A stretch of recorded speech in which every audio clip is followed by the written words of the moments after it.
Shalom Yesharella. First and foremost, I want to give all praises and glory to Yahweh, Ba'ashem, Yahushai, Ba'ashem, Recha Kodash. Double honors to the apostles and elders of Great Millstone.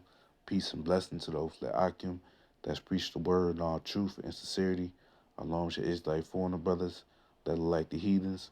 But the line and false side goes back to the nation of Israel, which nation of Israel are you so-called Negroes, Latinos, and Native Americans through the prophecies and curses of Deuteronomy 28 chapter and throughout the Bible. So this is brother your call, a mop lesson. And today's lesson will be entitled, In All Labor There is Profit. I'm just going to go on some precepts and Lord willing, you brothers and your sisters out there be edified through the spirit and power of Yahweh Shalom Shai, you know.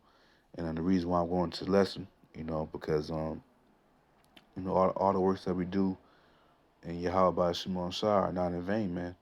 And Lord one we are part of the elect. The Lord will reward us, you know, in the kingdom of heaven, man. You know, and the Lord is not unrighteous to forget our works, you know, and I just want to do a lesson on it, and which I did a lesson on this in the past before on this topic, and I just wanted to revisit it, and Lord willing, you brothers and your sisters out there be edified through the spirit and power of Yahweh Shimon Shai. You know, this is Proverbs chapter 14, verse 23. It says, In all labor there is profit, but the talk of the lips tendeth only to penury. Right. Now let's focus on the first part. It says, In all labor there is profit. Right. Because even if you look at, working in a carnal sense, working at your actual job, you put in the labor at your job, which are the hours that you put in at the job to get the profit, which the profit will be the money. So same thing in the spiritual sense, man. We're laboring in this truth by going out on the highways and byways, making our daily sit downs throughout the week, keeping up the news, keeping up the prophecies, you know, making our bodies living sacrifice. Then all our labors and the profit will be to get that incorruptible crown, man. That Lord Yahweh is going to be placed upon our heads, you know, and to ultimately get saved, Lord willing, you know. So that's what we have to do, man. We have to keep working, man. You know,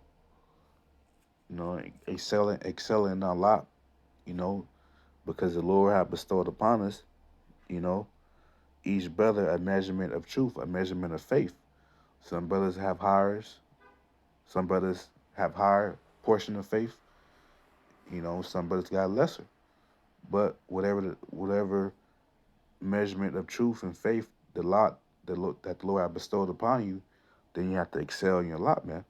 You know, and when you go to Matthew 19 and verse 27, because this is what Apostle Peter was feeling, you know, because remember when the disciples, when they was following Yahweh Shai, you know, they forsook everything, they forsook their livelihood, because remember, most of the disciples, they were fishermen, which that was a great trade in the ancient world, you know.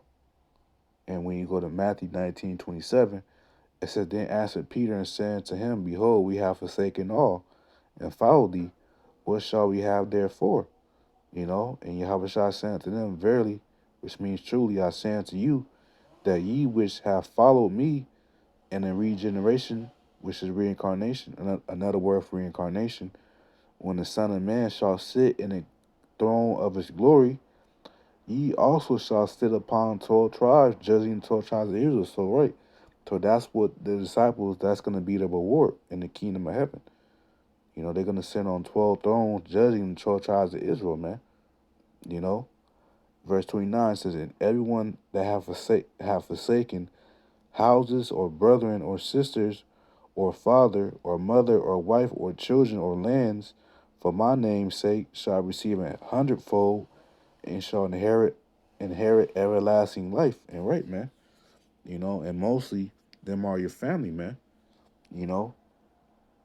You may have to forsake, some brothers in the truth have, forsaken their family, man. Some brothers still live with their family, You know, but some brothers in the faith deal unbalanced. Some brothers forsook their family, man, because it's truth. You know, because our family is of the world, man. You know, and they can entice us to sin. So with us knowing that, you know, we depart from them, man. You know, and not, you know, can't be emotional, man.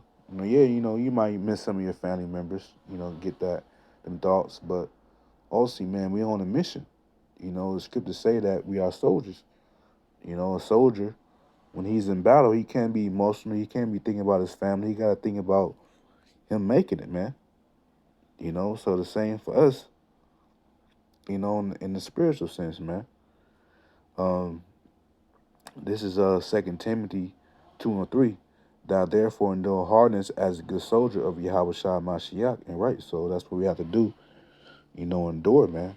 You know, because there's a lot of things that happen out of our control. You know, that, you know, the only thing we can do is just pray to the Lord to give us the spirit to withstand it, to endure it, man. You know, because at the end of the day, everything is a test. You know, it says, no man that warreth entangling himself with the affairs of this life, that he may please him who have chosen him to be a soldier. And right, you know, so if you think about a soldier, actual soldier, he's not cared about the affairs of that life wherever he's at. You know, he's cared about the mission, the mark. You know, so that's the same with us. We can't, you know, you can't be entangled with the affairs of this life, man.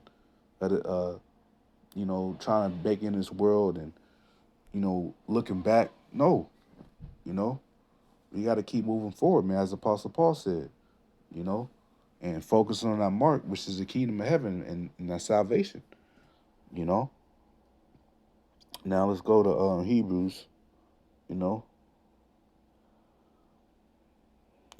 and for the short time, for the short amount of time being in this faith, you know, some things is hard to swallow, man. But you gotta, you know, that's the truth. The truth is not always gonna be comforting, you know. Let me see. Yep, this is Hebrews 6:10. For Yahweh is not unrighteous to forget your work and labor of love, which you have showed towards His name, and that you have ministered to the saints, which minister means to serve. How you serve to the saints, which are the Israelites, by teaching them this truth, you know, and do minister. Right, so Yahweh Shemon Shah is not unrighteous, forget our work and labor of love, man. Because man can forget, but the Lord don't forget, man. You know, the Lord have the angels going to and fro on the earth, judging, recording every matter that we do. You know, the Lord has righteous spirits in the earth doing His will on earth, which is teaching the truth. You know, and the Lord has wicked spirits on the earth that's doing wicked. You know, so you know we have to just feed the sheep, man. You know, and sometimes we have to sacrifice. You know, the flesh sometimes, man. That's why Apostle Paul says, "Walk in the Spirit, and you shall not fulfill the lust of the flesh." You know, because Apostle Paul, what he was saying about the flesh, man, he wasn't lying when he was talking about the flesh. You know, sometimes you can wake up checking your Instagram first before you even pray. But you know, that's why we just got to get up out of here, man. You know, what was I gonna say? I was gonna get yeah, I forget what piece I was gonna get. Slack, yeah. Oh yeah, Revelation 11:18. It says, "And the nations were angry, and thy wrath is come, in the time of the dead, that they should be judged, and that thou shouldest give a war unto thy servants and prophets." Right, so the Lord's gonna give the war unto the servants and prophets, man. You know, and to the saints and them that fear thy name, small and great, and shouldest destroy them which destroy the earth. And right, you know, because when Yahweh delivers the elect, they're gonna get them incorruptible bodies with spiritual power and superhuman strength. You know, we're gonna destroy those that destroy the earth, which is Esau. Esau is destroying the earth, so we're gonna destroy them, man. You know, but the problem with the get out this precept is that the Lord is gonna give a war unto the servants and prophets. you know, and our war is going to be the incorruptible crowns, man. Yeah, as we read in Second Esdras, you know, Second Esdras, I believe, is second chapter. You know, see, yep, Second Esdras 2:42, and this is the reward that we're striving for, man. You know, this is Second Esdras 2 and verse 42. I Esdras saw upon the Mount Sion a great people, whom I could not number, and they all praise the Lord with songs. And right, and this great people were the 144,000 holy apostles and prophets that are men out of the nation of Israel, which are the elect, the governing body of Yahweh Shai. Verse 43, and in the midst of them there was a young man of a high stature, taller than all the rest, and upon every one of their heads he set crowns, and was more exalted, which I marveled at greatly. So I asked the angel and said, Sir, what are these? He answered and said unto me, These be they that have put off the mortal clothing, which is the philosophies of this world, you know. It says, and put on the immortal, which is putting on this truth, you know, having the right doctrine of Yahweh Shai, you know, and have confessed the name of Yahweh. Now are they crowned and receive palms, and right, and palms is a symbol of victory, because the elect will overcome the wicked one, which is Esau, man. They overcame him through the blood of the Lamb, which the elect is going to overcome Esau through the blood of the Lamb, which the Lamb is our Lord Yahweh Shai, you know.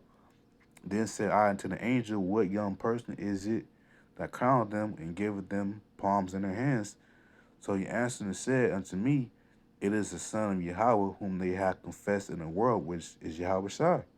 So Yahweh Shai, so Ezra seen a vision that Yahweh Shai placing crowns on the elect head. It says, so he answered and said unto me, It is the Son of Yahweh whom they have confessed in the world. Then began I greatly to commend them that stood so stiffly for the name of the Lord, man. You know, because the elect is going to stand bold and stiffly for the names of Yahweh Shemon Shai in the face of temptation, in the face of adversity, in the face of persecution. You know, because the whole world is going to be against us real soon. You know, but the elect, Lord, when we part that, we're going to stand stiffly for the name of Yahweh Shemon Shai, whether we be put to, even if we have to be put to death, man. As the scripture says, strive for the truth unto death, and the Lord shall fight for thee. It says, verse 48, Then the angel said unto me, Go thy way, and tell my people what manner of things and how great wonders of the Lord that power thou hast seen. And right? So this is a reward that we're striving for, to have that incorruptible crown, um, you know, on our heads, that will be placed on our heads by our Lord Yahweh Shai, man. You know, to have, to be the first fruits in the kingdom of heaven, to be joint heirs with Yahweh Shai, man. That's what we're striving for, man. We want to make it on the first round. We don't want to have to die and come back in the kingdom, you know. So, yeah, I just want to make a good lesson on that. And, Lord want to act was edified. Until next time, Shalom.